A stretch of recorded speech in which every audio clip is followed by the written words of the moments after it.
Assalamualaikum warahmatullahi wabarakatuh. Saya Abdurrahman Ali Ramdhani dari kelas PAI 6A dengan NIM berakhiran 0004. Pada kesempatan kali ini mohon izin untuk menyampaikan review materi berkaitan dengan hukum cloning pada manusia, di mana video ini dibuat untuk memenuhi tugas mata kuliah Masail Fiqhiyah. Baik, masuk pada pembahasan.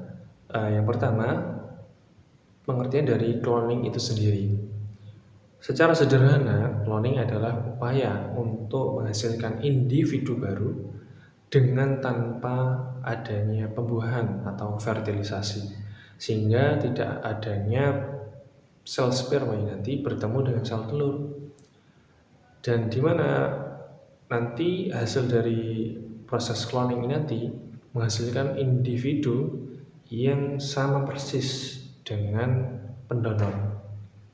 Sehingga misalnya pendonornya adalah berperawakan misal rambutnya lebat, badannya tegap, dan juga mungkin kulitnya adalah sawo matang, maka anak yang nanti lahir adalah sama persis dengan pendonornya. Baik tadi dari rambutnya yang lebat, kemudian juga kulitnya sawo matang, badannya tegap, dan lain sebagainya sesuai dengan kondisi genetik dari si pendonor. Lantas nanti bagaimana prosesnya? Nah, untuk proses dari cloning ini sendiri adalah sangat berbeda dengan proses untuk menghasilkan individu pada umumnya atau yang secara alami, di mana yang secara alami adalah bagaimana mempertemukan sel sperma dengan sel telur kemudian menjadi embrio, janin, dan kemudian lahir. Namun lahirnya nanti tentunya adalah hasil gabungan genetik antara dari bapak dan si ibu. Berbeda dengan cloning ini adalah proses di mana nanti mengambilkan sel telur dari si ibu dan sel telurnya dihilangkan inti selnya sehingga hanya tersisa kosong, tinggal sel telur yang tanpa ada inti selnya akan digabungkan dengan sel DNA dari pendonor. Sel DNA yang diambilkan adalah sel DNA genetik, bisa seluruh atau mungkin sebagian saja.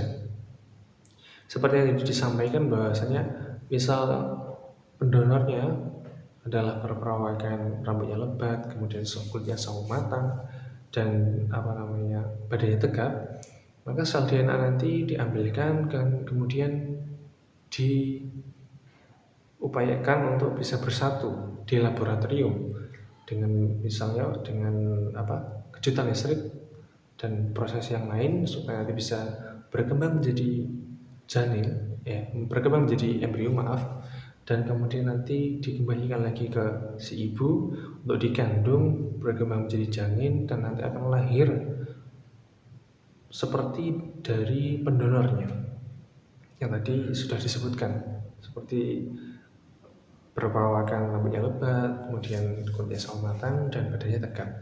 Namun yang berbeda pada cloning ini selain adalah prosesnya tidak ada bertemu sel sperma dengan sel telur yang hanya diambilkan dari sel DNA pendonor, adalah dari pendonor ini tidak harus adalah laki-laki, tidak harus dari si bapak atau tidak harus dari suami si ibu tadi, bisa diambilkan dari seorang wanita, baik wanita lain maupun si ibunya sendiri. Misalnya diambilkan dari wanita lainnya, wanita lain ini diambilkan sel DNA-nya, misalnya rambutnya panjang, kemudian rambutnya merah, kulitnya putih. Nah, si ibu ini nanti diambilkan sel telur kosongnya dan disatukan, maka akan nanti lahir anaknya persis dengan wanita yang diambilkan sel DNA-nya tadi. Bisa dikatakan antara perempuan dengan perempuan akhirnya menikah menghasilkan seorang bayi. Dan selanjutnya adalah bisa diambilkan dari si ibunya sendiri. Si ibunya sendiri tadi diambilkan sel DNA-nya dan diambilkan sel telur yang sudah kosong inti selnya, kemudian digabungkan, bisa lahir seorang bayi yang persis dengan ibunya sendiri. maka ini adalah yang kontroversial, sehingga nanti ada hukum tersendiri berkaitan dengan cloning. Namun bagaimana dengan cloning pada hewan dan tumbuhan? Prosesnya bisa dibilang sama, yaitu di mana nanti akan mengambil sel DNA dari hewan tertentu dan kemudian digabungkan dengan sel telur yang sudah dikosongkan, maka akan lahir hewan yang diinginkan sesuai sel DNA yang didonorkan. Misalnya ingin mencari bibit unggul dari si hewan, maka nanti akan lahir bibit unggul dari hewan yang diinginkan. Dan juga sama dengan tumbuhan, mungkin prosesnya agak sedikit berbeda, yang pada intinya nanti proses cloning ini ditujukan untuk mengambil bibit unggul kemudian nanti dikembangkan secara massal, secara banyak, sehingga misalnya ada bibit unggul yang langka kemudian ingin dikembangkan supaya lebih banyak dan sesuai plek ketiplek dari bibit unggulnya, maka bisa menggunakan cloning. Hukum dari cloning pada hewan dan tumbuhan ini tentunya dibolehkan karena untuk kemaslahatan manusia. Misalnya tadi disebutkan bahwasanya untuk mengembangkan bibit unggul yang telah langka, maka ini tentunya kan untuk kemaslahatan manusia. Misalnya di bibit unggulnya itu mempunyai kandungan yang sangat baik bagi manusia, tentunya ini bisa dimanfaatkan dengan cloning supaya bibit unggul ini tidak langka. Oleh karena itu hukum cloning pada hewan dan manusia dibolehkan. Nah, sedangkan hukum cloning pada manusia untuk menghasilkan individu baru yang plek ketiplek dari si pendonornya, dan itu tadi diambilkan bisa melalui wanita lain bahkan dari ibunya sendiri, maka ini adalah dilarang atau tidak dibolehkan. Karena Allah Subhanahu wa taala berfirman, "Inna khalaqnakum min dzakari wa untha wa ja'alnakum syu'uban wa qabaila lita'arafu." Bahwasanya Allah Subhanahu wa taala ini menciptakan manusia dari laki-laki dan perempuan yang nanti akan menjadi bersuku-suku, berbahasa-bahasa, dan agar bisa saling kenal mengenal.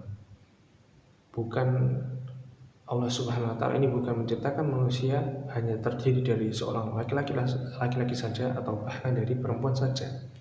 Oleh karena itu, hukum cloning ini tentunya akan bertentangan dengan syariat Allah Subhanahu wa taala, di mana manusia itu berkembang biak secara alamiah dari laki-laki dan perempuan, sedangkan cloning ini bisa melalui tanpa adanya proses pembuahan dari laki-laki dan perempuan, bahkan bisa dari wanita lain, bahkan dari si ibunya sendiri. Maka ini tentunya sangat bertentangan dan tidak dibolehkan.